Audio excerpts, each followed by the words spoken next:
de otra forma y nos hubieran enseñado eso, así como lo que estaba preguntando yo acá, pues no sería la información errada, solamente que es la información que yo tengo, ¿sí?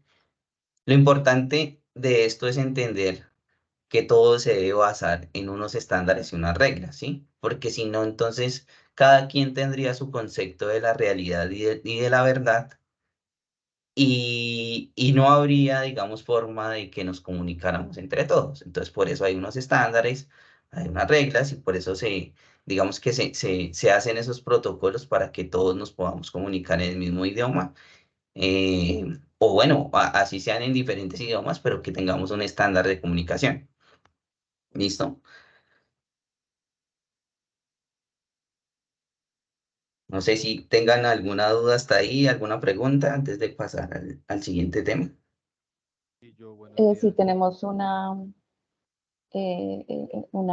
acotación de Claro, Fayez, claro, ¿no?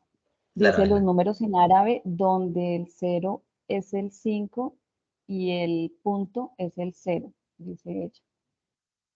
Ok, listo. Pero ese es un estándar que manejan ellos, ¿cierto?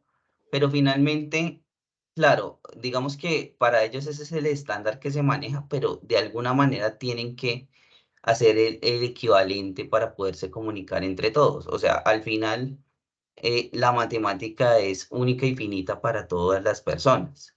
Entonces, digamos que si la simbología cambia, el concepto base de la regla no cambia, ¿sí?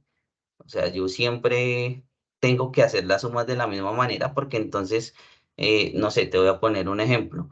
Si ellos tratan de comunicarse las ganancias en un año, no sé, y tienen negocios con Estados Unidos, pues ellos tienen que comunicarlo en el mismo sistema financiero que se maneja a nivel mundial, ¿sí? Entonces, por más que los estándares de clasificación de simbología sean diferentes, al final la regla termina siendo la misma. Es un poco a eso a lo que quiero llegar, ¿vale? Vale, gracias. Tenemos una mano levantada, Camilo Patarroyo. Sí, Adelante, por adelante, favor. claro que sí. Sí, buenos días. Me preguntaba con respecto a que tú hablas de la importancia de los datos que uno le daría a la inteligencia artificial para te estás refiriendo en específico caso del chat GPT tipo No, no, preentrenado o algo en general. en general, Hay diferentes y ajá, no todas son como tengo entendido que son como neuronas artificiales, sino Bing es diferente a GPT también. sí. Entonces, ¿te refieres a alguna en especial? No, en este momento estoy generalizando. Estoy generalizando. Claro, digamos, cada parte del machine learning y el deep learning tienen unas características especiales y buscan una funcionalidad en específico, ¿sí? Por ejemplo, acá en lo que les estaba mostrando, podemos tener, no sé, temas de clasificación, así como lo hicimos aquí con el audio. Aquí yo simplemente estoy haciendo una clasificación por el tipo de dato que estoy tomando, o simplemente temas de análisis de la información, como lo que tenemos acá, o simplemente temas este también sería un tema de clasificación, digamos, por color, ¿sí? Entonces, son diferentes. Claro, hay algunos tipos de aprendizaje de máquinas que se hacen por otros mecanismos, ¿sí? Que eso, si quieren, lo vemos un poquito más adelante. Pero lo importante es que digamos que el punto que quiero llegar es que los datos que le suministremos son los datos con los que va a trabajar la máquina. O sea, si tiene un dato errado, si tiene un dato sesgado, que es uno de los temas de ética que se ven mucho. ¿Y a qué me refiero un poco sesgado? Por ejemplo, si la persona y es un ejemplo que se habla mucho en la comunidad, es si la persona, por ejemplo, tiene sesgos de raciales y, por ejemplo, estoy haciendo una clasificación de personas Y si la persona que programó tiene ese sesgo y coloca ese sesgo en los datos, pues la inteligencia artificial va a tener esos sesgos, ¿sí? Un poco es eso, que toda la información que nosotros le demos a los sistemas de inteligencia artificial y específicamente Machine Learning, Deep Learning, por donde nos queramos meter, es la información con la que va a trabajar la máquina. Pero sí, sí, ahorita ya entramos como un poco más en especificaciones. Yo, digamos que en esta primera parte lo que quería era que nos quedara como una forma muy eh, fácil y muy básica entender eh, qué era la inteligencia artificial y hacia dónde iba enfocada, ¿vale? Y cuál es la importancia de los datos en la inteligencia artificial. Aquí, por ejemplo, podemos verificar algunas cosas que podemos hacer con la inteligencia artificial, como lo que estamos hablando del audio, de las imágenes. Obviamente, no todos los sentidos se han podido imitar, solamente hasta ahorita lo más fuerte son los tres sentidos, que es la parte audible, la parte de las imágenes y un poco la parte de tacto en la robótica. Y lo que es el olfato y el gusto, por ejemplo, aún son temas que están en plena exploración, pero no se han perfeccionado al 100%. ¿Listo?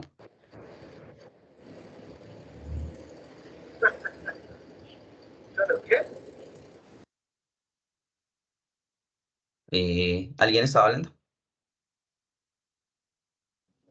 No, continúa con micrófono abierto.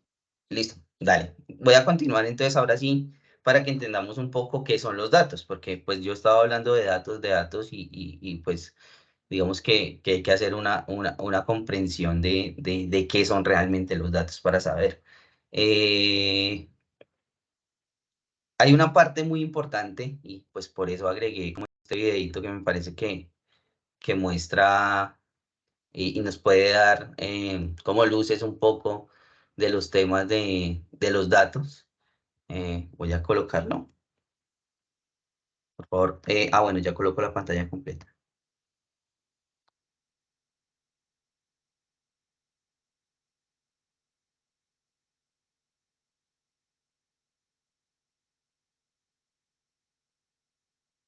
Se escucha.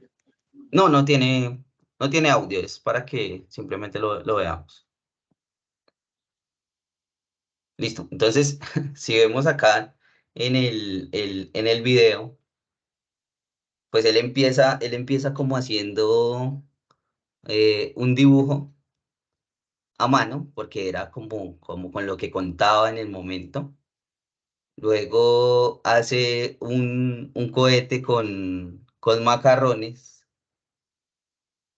Y luego pues ya ahí sí construye la, el cohete, ¿no?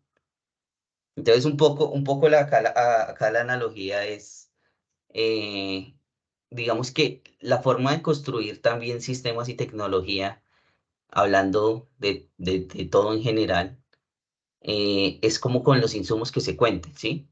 En este caso, muy importante de la inteligencia artificial y de todo este tema de análisis de datos y demás.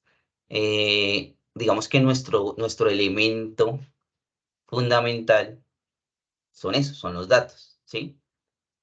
Si no contamos con esos datos, pues es muy difícil hacer cosas, pues, tan grandes como existen ahorita. O sea, hay unos temas que veremos un poquitico más adelante en unos videos de qué tanto hemos evolucionado en el tema de inteligencia artificial.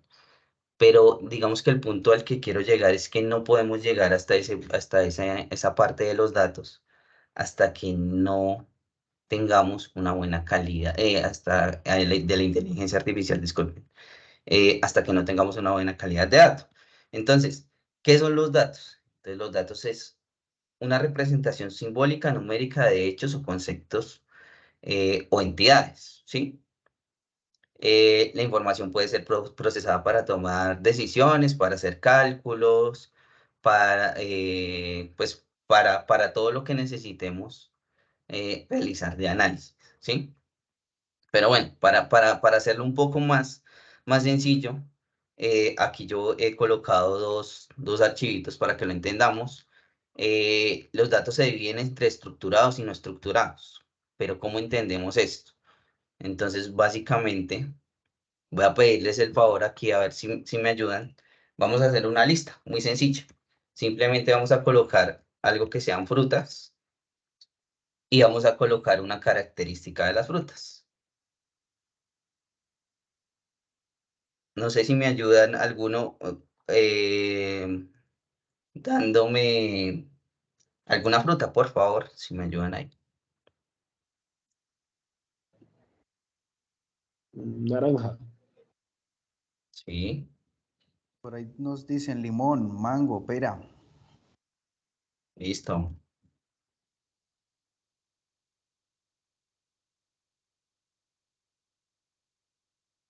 Listo. ¿Y cómo es la naranja? ¿Cuál es la característica? ¿Es dura? ¿Es blanda?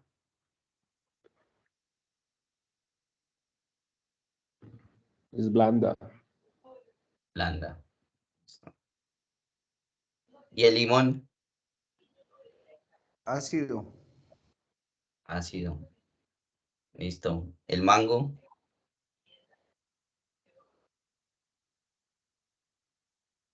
Dulce. Dulce y Dulce. peludo. Dulce. Listo.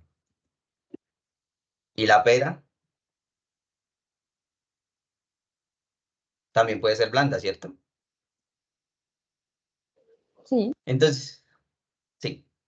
Ah, Entonces, acá un poco para que vayamos entrando un poco en contexto, ¿listo?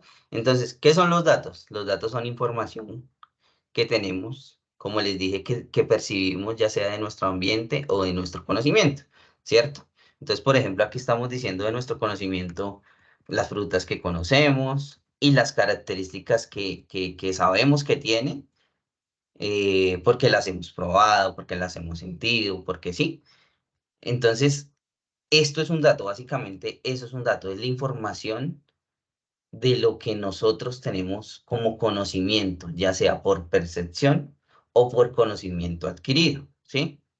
Entonces, simplemente yo doy esa información y eso lo transformo en un dato.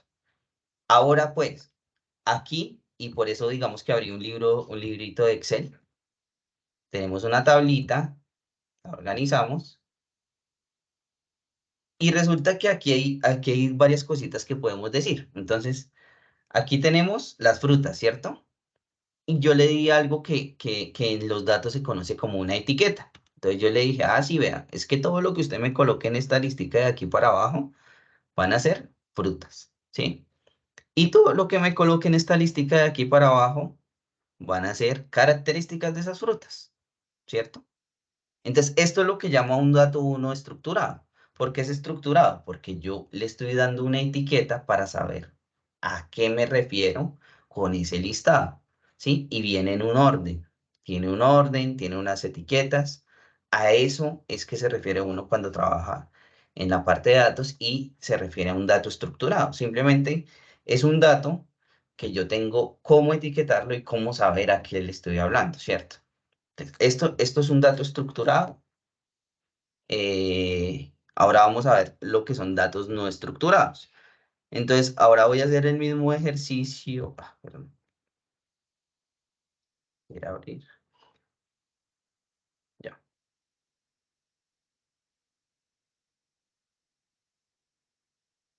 Entonces, vamos a hacer el mismo ejercicio, por ejemplo, con una sola fruta. Voy a coger la naranja. Entonces, yo voy a decir, la naranja es blanda, es ácida y me gusta mucho, ¿cierto? Entonces, si nos damos cuenta, aquí también estoy hablando casi de lo mismo, ¿no? Al final estoy diciendo una fruta, ¿sí? Estoy diciendo una característica y le agregué una observación, por ejemplo, ¿cierto? Pero si se dan cuenta, aquí no hay una etiqueta que me diga que la naranja es una fruta, ¿sí? Simplemente nosotros digamos que lo inferimos por el contexto del lenguaje que tenemos de nuestro lenguaje español, eh, de que es una fruta y por el conocimiento que ya sabemos que es una fruta, ¿sí? En cambio, en los datos estructurados sí es muy fácil saber que esto es una fruta, ¿sí? Entonces, esa es la diferencia entre los datos estructurados y no estructurados.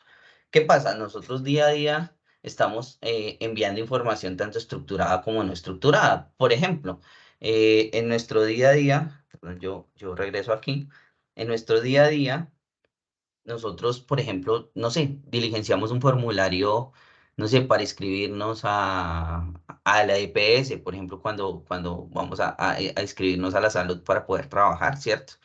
Diligenciamos un formulario para, no sé, comprar una boleta para ir al cine, ¿sí? Pero también, por ejemplo, entramos a las redes sociales y vemos algo que nos gustó y hacemos el comentario y hacemos un dato no estructurado. Entonces, miren que todos los días estamos relacionados con datos. Todos los días estamos continuamente trabajando con datos. Es tan importante en este momento el tema de los datos que hay empresas que se dedican exclusivamente a eso, a recoger y vender datos, ¿sí? Obviamente, pues basados en las políticas de privacidad y demás, que eso lo vamos a ver en el tema de la ética. Entonces, esto es lo que quería yo un poco como que viéramos, como la importancia. Voy a continuar, ustedes me disculpan si hay veces voy un poquito rápido, pero solo contamos con una hora y pues, son varios temitas, ¿vale? ¿Listo? Para poder organizar esta información, es muy importante contar con el tema de las variables, ¿sí? Entonces, para yo poder clasificar los datos, yo tengo que clasificarlo con variables. Y esto nos ayuda a poder tener un orden, especialmente en los datos estructurados, como veíamos en el anterior ejemplo. Poder tener un orden de la información, saber a qué información me refiero y poder realizar lo que quiero realizar con esos datos, ¿sí? Yo no puedo sumar una letra, ¿sí? Yo no puedo decirle cuánto es A más B, ¿sí? No hace mucho sentido eso, ¿sí? Pero sí puedo sumar cuánto es 1 más 3, 5 más 7, ¿sí? Y lo mismo, yo no puedo clasificar, por ejemplo, las frutas que estábamos diciendo ahorita, decirles que es lo mismo que un número, ¿sí? A menos de que haga, bueno, pues algún tipo de relación o algo, ¿sí? Entonces, cada dato debe tener como su estructura principal y es ahí donde nacen los temas de las variables, ¿sí? Entonces, existen dos tipos de variables principales y pues, digamos que en esas se puede organizar la mayoría de los datos. Los que no, ya son datos que son no estructurados. Sí, entonces tenemos, por ejemplo, las variables cuantitativas y las variables cualitativas. Voy aquí a proyectar más grandecito, qué pena con ustedes. Entonces, ¿qué son las variables cualitativas? Las variables cualitativas básicamente son variables que nos dan una cualidad y son variables básicamente escritas de texto, ¿sí? Y existen las nominales y las ordinales. Entonces, muy sencillo acá. ¿Qué es una variable nominal? Como para darles un ejemplo y de pronto no hacerlo tan complejo. Una variable nominal básicamente es, por ejemplo, los días de la semana. ¿Por qué es nominal? Porque los días de la semana yo los puedo organizar. Si tienen un orden específico. Son datos de texto, pero tienen un orden específico. Lo mismo, por ejemplo, los meses del año. ¿Sí? Son datos de texto y los puedo ordenar. Y los datos nominales son datos que no puedo ordenar, pero sí puedo clasificar. Por ejemplo, las películas que veo en Netflix. ¿Sí? Entonces hay películas de terror, películas de romance, películas de comedia, dibujos animados, etcétera, etcétera. Y digamos que yo las puedo clasificar, pero no hay un orden. Yo no puedo decir, es que van primero las películas de terror que las películas de comedia. No, no porque no hay algo, a menos de que alguien estandarice, no hay algo que me lo diga. Entonces simplemente son datos que puedo clasificar más no ordenar. ¿Listo? Y por el otro lado están las variables cuantitativas o numéricas. Entonces son los números, ya sabemos. Y simplemente las discretas son los números enteros. ¿Por qué números enteros? Porque hay ciertas cosas que yo no puedo particionar. Por ejemplo, no sé, las personas que estén en este momento en la sala, yo no puedo decir, hay 20 personas y media. No, ¿hay 20 personas o hay 21 personas? No puede haber 20 personas y media, porque no, son datos que puedo particionar. A diferencia de, yo digo, es que yo mido 1,67. Esa sí es una medida que puedo particionar, ¿sí? O yo peso 70 kilos, ¿sí? Entonces, esas son medidas que yo puedo tener en decimal, las otras no, ¿sí? Y entonces ahí va tomando un poco de relevancia esto, porque como les digo, yo no puedo, digamos, decir, no es que voy a hacer el conteo de cuántas personas, por ejemplo, asistieron hoy a la capacitación y decirles, no, es que fueron 20,3, no, fueron 20 o fueron 21, ¿sí? Entonces empieza a tomar relevancia eso. ¿Qué tan importante es que el dato que tengamos esté clasificado como una variable y esa variable que tengamos sea clasificada correctamente? Y ahí es donde nos lleva a la siguiente parte.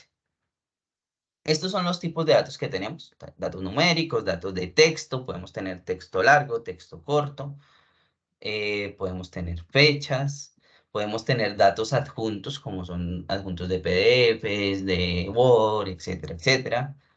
Podemos tener datos booleanos, que los booleanos, ¿qué es lo que nos hablan? Es 1 o 0, es sí o es no, y ya, o sea, como que de ahí no se sale, ¿sí? Tenemos datos audiovisuales, que era un poco lo que veíamos ahora. Sí, es que esto es un sonido, es que esto es una imagen, es que esto es un video. Tenemos datos compuestos y tenemos datos de bits, ¿sí? Entonces, acá también, qué pena, voy a mostrarles un poco de las malas prácticas que a veces hay cuando estamos utilizando datos. Entonces, por ejemplo, aquí volví a poner el ejemplo de las frutas. Entonces, miren lo que pasa aquí en esta primera columna para que lo revisemos. Miren, por ejemplo, yo tengo manzana, pero tengo manzana en minúscula, pero tengo pera, la primera en minúscula, pero tengo pera, la última, la primera en mayúscula y las demás en minúsculas. Tengo, por ejemplo, este error que cometen mucho y es dejar espacios al principio y al final de los textos. Escribir de diferente manera, o sea, es uno de los errores que más se presenta y que más ve uno en el momento de registrar y de verificar datos. Entonces, ¿cómo se evita esto? Tratando de que la mayoría de datos que sepamos que van clasificados y ya sabemos que tenemos una clasificación de esos datos, entonces crearlo en listas, ¿sí? Esto nos evita que pasen este tipo de cosas, ¿sí? Y tener un solo estándar de cómo escribir, porque generalmente esto es pues lo que se ve todo el tiempo cuando uno trata de analizar los datos. Por ejemplo, aquí en el color de la fruta, miren que tengo verde y tengo verdosito, ¿sí? Entonces, eso pasa mucho también porque cada uno, como les decía, cada uno de nosotros percibimos el mundo como lo vemos, como lo sentimos, como lo entendemos. Por eso es importante tener estándares para la clasificación de la información y que todos, digamos, de alguna forma hablemos el mismo idioma en datos, ¿sí? Entonces, por ejemplo, ponernos de acuerdo, ¿no? Listo, vamos a decir todos que es verde y es verde y es verde. Y listo. ¿Listo? Otro de los errores que se presenta mucho, y esto es un tema que en datos se conoce como consistencia, es que no sea consistente el dato con la información, ¿sí? Si todo esto es una sola línea de información, y yo sé que la uva es morada, porque estoy diciendo que es rosada, ¿sí? Y pasa mucho. No, yo estoy hablando, no sé, estoy hablando de aviones y por allá en una de las columnas me hablan del motor del carro. Entonces uno dice, pero, o sea, no tiene consistencia en la información, no es una información consistente, no es una información, digámoslo de alguna manera, como lógica, ¿sí? En el siguiente campo, por ejemplo, vemos que hay muchos campos vacíos, muchísimos campos vacíos. Eso también, digamos que de alguna forma tenemos que analizarlo y es, ¿realmente esa variable, ese campo, esa columna, me sirve? O sea, ¿sí lo voy a utilizar para algo o simplemente la voy a dejar vacía eh, y la voy a dejar ahí? Entonces, es un poco como que analicemos eso. Voy a pasar muy rápido acá. Otro de los errores muy comunes es colocar, digamos que mezclar la información, ¿no? Como les decía ahorita con las variables, si es una variable numérica, es numérica, no puedo colocarle texto, o sea, esto es algo que no está bien porque cuando yo trato de hacer matemáticamente una suma y les voy a mostrar acá, bueno, creo que Excel sí lo permite, pero hay muchas bases que no, sí, este sí lo permite. Eh, Cuando en una base de datos o inclusive cuando trato de meterle una información a una inteligencia artificial, si yo hago esto, lo voy a confundir, ¿sí? Porque para él o es texto o es número, ¿sí? Entonces son cosas que no se deben hacer, es preferible dejar en cero, ¿sí? Otro tipo de prácticas y no colocar mezclado texto con número, lo mismo con las fechas, también no se debe hacer eso. ¿Listo? Y lo mismo con los campos booleanos. No se debe mezclar con otro tipo. Si es sí y no, es sí y no. ¿Listo? Y por último, algo que veo pues, digamos que me he encontrado mucho, no acá en la super, pero digamos que en general, es que les gusta usar mucho esto y es que Excel tiene un tema. Excel es tan bueno que digamos que te da demasiadas posibilidades y digamos que no te frena en nada. Entonces, muchas veces confundimos qué es una base de datos con una presentación, ¿sí? Entonces, por ejemplo, esto es muy bonito para una presentación, muy chévere, colocarle las X y no sé qué, y digamos que visiblemente acá yo lo veo muy chévere, pero cuando lo voy a analizar a nivel de base de datos no es correcto. ¿Qué hay que hacer? Ah, bueno, si es el mes de recepción, debo tener las líneas y colocar mi mes, mi día y mi año, ¿sí? En formato como tipo fecha, ¿sí? Entonces, digamos que es un poco así de pasada muy rápida lo que sucede con este tema de los datos. ¿Listo? Eh,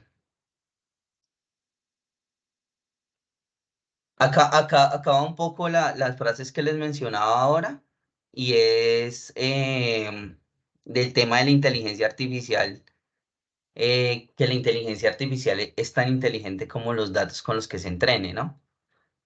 Entonces, un poco va pues a lo que ya hemos hablado. Quisiera pues compartirles aquí este pequeño video, es un video cortico.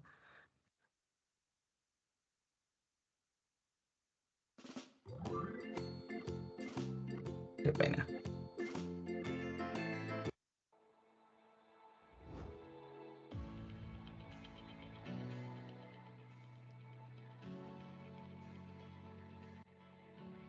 In a world of dramatic digital transformation, companies are looking to AI to really help them shape the future of work. AI can predict and inform future outcomes. It enables people to do higher value work and businesses to imagine new models. It can automate decisions, processes, experiences, but AI is not magic. The truth is, there is no AI without IA, or information architecture. But many organizations can't start because 80% of their data is locked in silos and not business ready. So, how do you turn your aspirations into outcomes? Through a prescriptive set of steps we call the ladder to AI. And it starts with modernizing all of your data on a single platform that runs on any cloud. Then, on the ladder itself, there are 4 steps. First, collect the data to make it simple and accessible. Really think about the models you need to train. Second, organize your data to create a business ready analytics foundation for those AI models. Third, analyze your data, both with trust and transparency, because there's no use in applying and scaling AI if you can't explain the outcome, detect bias, or prove its accuracy. Fourth, once you can really trust your data and the AI that you deploy, then you can realize its full value inside of the apps and processes that control your everyday work. In other words, the last step is infuse, where you begin to operationalize AI throughout your entire business. We help thousands of enterprises put AI to work by unlocking the value of their data in this AI and multi-cloud. Listo. Pues un poco lo que la chica de IBM, este video es de IBM, nos hablaba es pues un poco lo que he venido yo mencionándoles aquí en la capacitación, y es la importancia de tener unos datos pues consistentes, organizados, para poder realmente llegar, digamos que a ese escalamiento y digamos que a eso que queremos pues ahorita, porque digamos que a nivel mundial está la tendencia por todo el tema, como comentaba el compañero, el tema de ChatGPT y bueno, varias cosas de la inteligencia artificial que está hoy día. Eh, lo importante de eso antes de llegar a todo eso son los datos. Entonces, por ejemplo, acá les estoy mostrando una frase que dice, entre más datos es mejor, pero bien clasificados. Aquí estoy mostrando un entrenamiento que hice, que clasificaba si el semáforo estaba en rojo o en verde. Y hay unos que me están dando pues de forma errada. Si se dan cuenta, por ejemplo, están en amarillo y por acá está dando rojo, ¿cierto? Y verde, ¿sí? Hay unos que me los clasificó bien, verde, verde, ¿sí? ¿Esto por qué es? Porque no tiene suficientes datos. Resulta que no solamente, por ejemplo, en este tema de imágenes, para ser específico, no solamente basta con tener la foto, por ejemplo, del semáforo, en este caso, ¿sí? Sino que también es importante considerar todas las variables que puede haber ahí. Entonces, ¿a qué me refiero yo con variables? En este caso, por ejemplo, los semáforos pueden tomarse desde muchos ángulos, ¿sí? Miren que este, por ejemplo, está inclinado a 45 grados y la luz de las nubes, y digamos que como era un día soleado, bastante, entonces es diferente, ¿sí?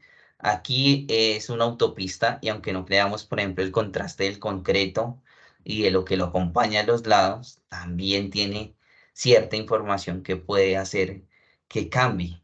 En cambio, por ejemplo, en este, aquí la información es un sitio más oscuro, menos claro. ¿Y por qué estoy mostrándoles este de los semáforos? Resulta que, por ejemplo, este es uno de los entrenamientos que hacen los autos que existen, pues que ya se está trabajando con todo el tema de Tesla, los autos que se manejan solos, que los autos, eh, se me olvidó, los autos, digamos, automáticos que se manejan solos, ¿sí? Entonces, ¿qué tan importante es? Si yo entreno, por ejemplo, un auto de estos con un entrenamiento así, ¿qué va a pasar cuando llegue a un semáforo? Se va a pasar el semáforo, puede causar accidentes, ¿sí? Entonces, miremos qué tan relevantes pueden ser una sola decisión de dejar un campo vacío, de no llenar o de llenarlo, digamos, de forma aleatoria. eh, y que, digamos que ya en este mundo de la inteligencia artificial, ¿qué consecuencias puede tener? Obviamente, pues no todos los modelos, digamos, que van a cosas tan críticas, ¿no? Pero es la importancia de eso. Otra cosa que se resaltaba en el video que me parece importante como resaltar y pues sobre todo porque digamos que hacia allá va el proyecto en el que estamos en este momento con la universidad, y es el poder reunir toda la información, ¿sí? No tener silos de información. Entonces, por ejemplo, parte de lo que se está buscando es montar una arquitectura donde toda la información llegue a un solo punto y podamos trabajarlo no como un silo independiente cada área, sino como un todo de la información, ¿sí? ¿Y por qué es importante esto? Entonces, resulta que para poder llegar a, como lo que hemos hablado todo este rato, para poder llegar a mi inteligencia artificial, yo tengo que pasar unos pasos, ¿sí? Entonces, antes de llegar a la inteligencia artificial, debo garantizar que tengo buenos datos, debo tener unos datos consistentes, deben estar limpios, deben tener coherencia, debo saber para qué los quiero, para qué los necesito y pasar por, digamos que esta estrategia de analítica que generalmente se trabaja en las compañías. Y es, yo tengo diferentes tipos de análisis, ¿no? No todo es machine learning, porque ese es otro punto importante que tenemos que tocar. No todo es machine learning, no todo es IA, no todo, sí, claro, son cosas maravillosas porque hoy día existen muchas cosas muy interesantes y creo que porque se me acabó, veo que el tiempo se me está agotando. Voy a lo último presentarles un videito, espero es que puedan verlo antes de pasar a la otra capacitación. Eh, y es lo siguiente, tengo que primero saber qué es lo que quiero buscar con la información que tengo, ¿sí? Entonces existen, por ejemplo, los análisis descriptivos, que es como este primer paso en toda esta escalera de la adquisición de los datos y el conocimiento de los datos. Entonces, en esta escalera hay dos secciones importantes, que es el BI, que es el Business Intelligence, y el BA, que es el Business Analytics. ¿Sí? Entonces, en el BI simplemente hago análisis descriptivos o diagnósticos con la información que tengo. Muchas veces no necesito saber predecir a futuro qué va a pasar, sino simplemente hacer un análisis descriptivo de qué es lo que tengo, porque a veces primero tengo que saber con qué cuento para poder tomar decisiones, ¿cierto? Ya el segundo escalón es saber el diagnóstico que le doy a esas decisiones que estoy tomando. El siguiente escalón ya ahí sí, bueno, listo, ya sé que tengo, ya he diagnosticado, digamos que he podido identificar por dónde está mi problema. Bueno, y ahora voy a pasar a otro escalón, que es empezar a predecir, empezar a decir, bueno, ¿qué va a pasar? Y con los datos, ¿qué voy a...? Y aquí es donde empezamos a entrar en ese mundo de lo que es la inteligencia artificial, en específico en este punto, lo que es el machine learning, ¿sí? Que es el aprendizaje supervisado o no supervisado. Entonces, ya una vez tengo esos datos, los conozco, los puedo trabajar, los puedo predecir, entonces ya entro a hacer algo que se llama el análisis prescriptivo. ¿Qué es el análisis prescriptivo específicamente? El análisis prescriptivo es, bueno, con lo que ya tienes,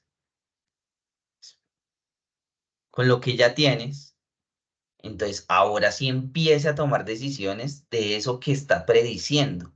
Si usted dice que, no sé, para el año 2024, voy a poner un ejemplo así, eh, X.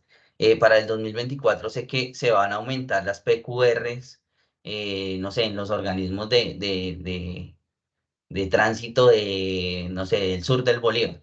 Bueno, entonces, ¿qué voy a hacer? ¿Cómo voy a hacer para que eso no pase? ¿Y cómo voy a analizar mis datos a raíz de los predictivos? ¿Y cómo me está yendo con las estrategias que implementé con lo predictivo? Entonces ya ahí es donde yo prescribo, bueno, listo. Entonces si eso está pasando, vamos a atacar allá, vamos a ir y vamos a buscar cuáles son las empresas que más problemas tienen y voy a empezar a mejorar mi prescripción, ¿sí? Y por último, ya con eso yo puedo empezar a montar ya modelos un poco más avanzados, que son los modelos de Machine Learning, de Deep Learning específicamente, que son redes neuronales, ¿vale? Voy a pasar a mostrarles el video, ahí me disculpan que se me fue un poquito más del tiempo que pensaba, Quiero mostrarles estos videos y hablarles un poco rápidamente de lo que es el Machine Learning y el Deep Learning. Entonces, el Machine Learning es como la rama principal, donde podemos trabajar en la inteligencia artificial, ¿sí? Entonces, aquí hay algoritmos supervisados o no supervisados, ¿sí? Los algoritmos supervisados, ¿qué hacen? Como lo que hacíamos en la parte de arriba, clasificar, hacer regresiones a partir de información y poder predecir qué va a pasar, ¿sí? Los algoritmos de clusterización lo que hacen es clasificarme los datos con cierta información que él tiene. Y generalmente se hace con datos estructurados o no estructurados. Y él por reforzamiento, y eso era lo que nombraba creo que uno de los compañeros acá, el por reforzamiento nos permite que la máquina aprenda de acuerdo a una premiación que se le hace, ¿sí? Entonces voy a mostrarles un poco acá el video y para que lo miremos y entendamos un poquito más como con To ejemplos. develop web systems quickly and with low costs? Do you need fast and reliable reports in real time? La inteligencia artificial está cambiando la manera en la que nos transportamos. Tal como lo hemos visto en todas las demás industrias, la de transporte ha sido potencializada gracias a la inteligencia artificial, específicamente por Machine y Deep Learning. Y estos son algunos cuantos ejemplos de cómo se ha logrado esto. Solo antes de empezar, quiero mencionar que estos casos de uso no son solucionados utilizando únicamente inteligencia artificial. También están involucrados muchos modelos matemáticos y estadísticos que aportan muchísimo a este tipo de soluciones. Y quién sabe, tal vez en el futuro esto se pueda solucionar únicamente utilizando redes neuronales. Cuando hablamos de inteligencia artificial en el mundo del transporte, no hay manera de que dejemos afuera los vehículos autónomos. Estos últimos años ha habido una explosión de un montón de autos, los cuales tienen funcionalidades las cuales nos pueden asistir al momento de estar conduciendo. Esto puede ir desde simplemente ayudarnos a frenar o acelerar si nosotros no hemos reaccionado a tiempo, hasta manejarse de manera completamente autónoma sin necesidad de ayuda de un humano, como hay muchos robotaxis que se están probando en distintas ciudades en el mundo. Para saber qué tan apto es un auto en cuestión de autonomía, se definieron 5 niveles de autonomía, los cuales van desde lo más básico, que es no tener autonomía o tener cosas muy básicas como decirte si te estás saliendo de tu carril, hasta un vehículo completamente autónomo, el cual no necesita la intervención humana para hacer ninguna de sus tareas. Ahorita casi todos los autos autónomos que tenemos son nivel 2, es decir, pueden tomar control sobre ciertos escenarios en específico, pero siempre requieren que el conductor esté atento y esté listo para tomar control del auto en dado caso de que el coche esté haciendo algo que no debería. Para lograr esto, los autos están plagados de modelos de Machine Learning y de Deep Learning para poder hacer una serie de tareas. Por ejemplo, pueden ser modelos de detección de objetos, los cuales le digan al auto cuáles son todos los elementos que están alrededor de él en cada instante. Modelos de procesamiento de lenguaje natural también están siendo implementados en algunos autos, ya que los están integrando con un asistente virtual dentro de la cabina, con el cual podemos controlar ciertas cosas del auto, como cambiar el radio, subir y bajar las ventanas, cerrar los seguros, etcétera, etcétera. También están los modelos de planeación, los cuales le dicen al vehículo qué es lo que tiene que hacer en cada instante. Estos son modelos los cuales tienen que lidiar con situaciones bastante complejas para tomar estas decisiones, incluso tomar decisiones cuando no se tiene toda la información necesaria, ya que únicamente saber qué son las cosas que están alrededor del coche no son suficiente información para saber qué es lo que tenemos que hacer. También hay modelos de aprendizaje reforzado, donde el auto aprende qué es lo que tiene que hacer basado en un entrenamiento previo, donde se premiaba o se penalizaba al modelo por las acciones que estaba tomando. Para poder entrenar estos modelos se necesitan miles o millones de horas de manejo, por lo cual normalmente se usan simuladores, los cuales intentan imitar lo más cercano a la realidad el contexto que rodea a los autos. Y gracias a esto podemos entrenar a nuestro modelo con las miles o millones de horas que son necesarios, ya que podemos correr varias simulaciones en paralelo y aparte aceleradas.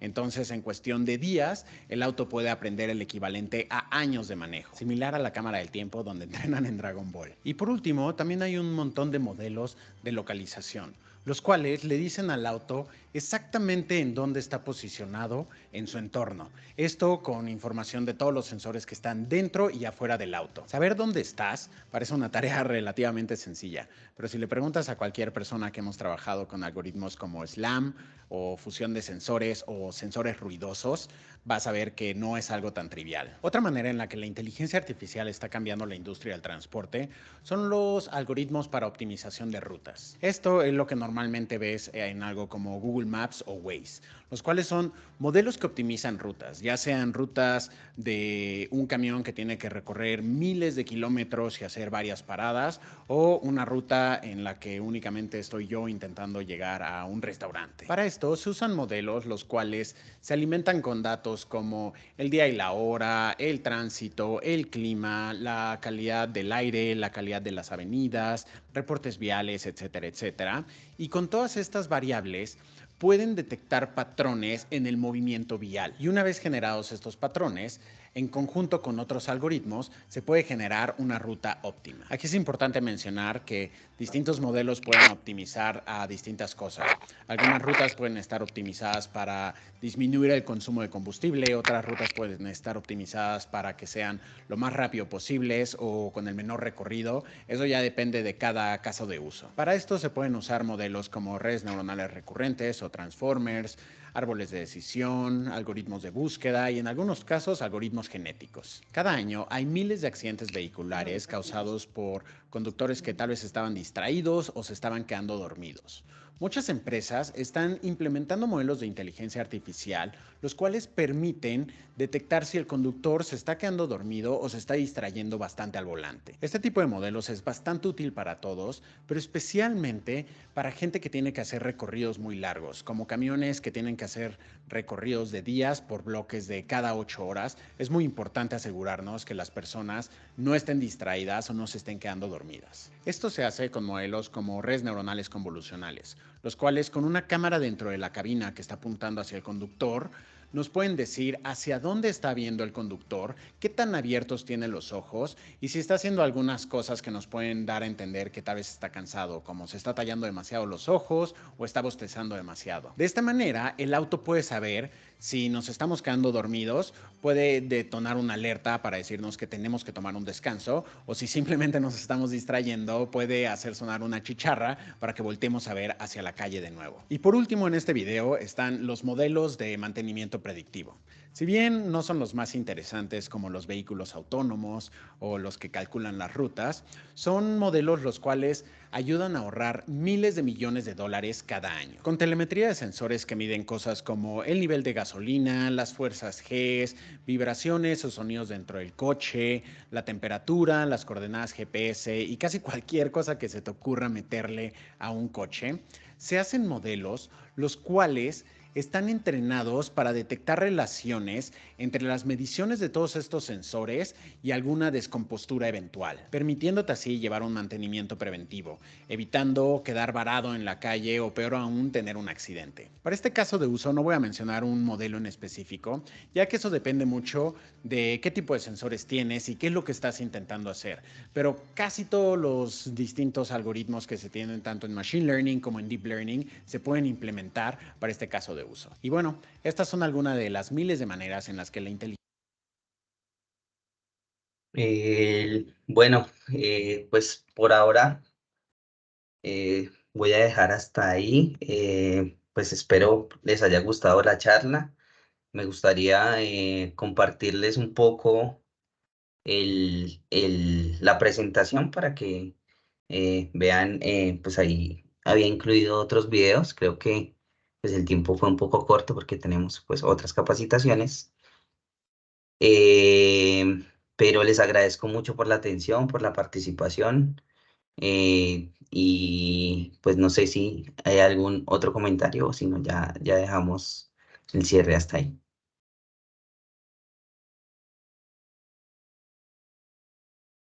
Sí, No, adelante, Camilo. en ese orden de Claro que ideas, sí. según esta Creo, charla creo y que vamos a hacer un ejercicio en vista de que hay demasiado interés por este tema que es bien interesante. Vamos a programar otras charlas. Les avisaremos con tiempo de pronto la próxima semana para poder hacerla y los convocaremos con tiempo para que puedan acceder a esta temática. Creo que Camilo tiene una pregunta, si quieres la evacuamos y comenzamos.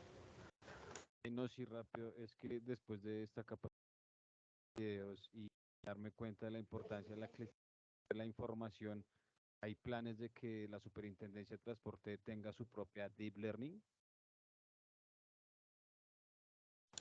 Ahorita el proceso que viene realizando la superintendencia está vinculando varias de las herramientas que nos ofrece todo el tema de inteligencia artificial. Ahorita desde el proyecto Supervisión Inteligente se están haciendo algunos tableros de control que, perdón, nos van a permitir tomar decisiones en tiempo real, decisiones proactivas para todo el proceso de inspección, vigilancia y control. Es parte de los proyectos que se están adelantando desde la Oficina de Tecnologías de la Comunicación que seguramente después les estaremos mencionando. Sí, señor. Muchas gracias. Sí, ahí solamente para acotar, cabe resaltar que como les dije en la charla, pues todo es un camino. Entonces, pues digamos que antes de llegar allá hay que hacer ciertos procesos que ya la entidad está haciendo. Como les dije, uno de esos es que ya estamos haciendo una unificación de toda la información en una arquitectura de datos y eso nos va a permitir empezar a pensar ya en este tipo de modelos, pero pues todo es como un paso a paso. Estamos dando el primer paso que creo que es un paso muy, muy importante para la entidad y bueno, era eso. Ingeniero Carlos, muchas gracias, muchachos. Buen día, gracias por su tiempo. Los invitamos a la siguiente sesión, que es una sesión muy cortica, pero muy interesante de todo lo que tiene que ver con transformación digital para el sector transporte. Gracias y les recomendamos la inclusión de la lista de asistencia. Un abrazo para todos. Muchas gracias, que estén muy bien. Hasta luego. Chao, ingeniero. Chao.